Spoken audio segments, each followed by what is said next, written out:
So guys, for the first step, you're going to head over to search and type in settings. Click on it. And then once you're on this on the left hand side, you're going to click on accessibility. And now you're going to scroll down and then click on mouse. And now you want to turn on mouse keys.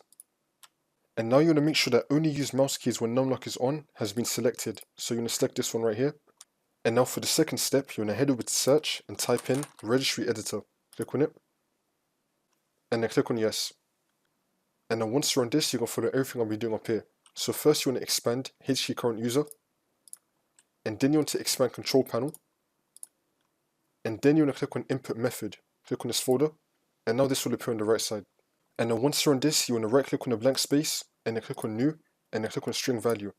Now you want to name this as enable hex numpad. Use the exact same capitals and lowercase as I did with no space. And then click on enter. And now you want to double click on enable hex numpad. You want to change the value data to 1. Change this to 1 and then click on OK. Now you just want to restart your computer and then the problem should be fixed.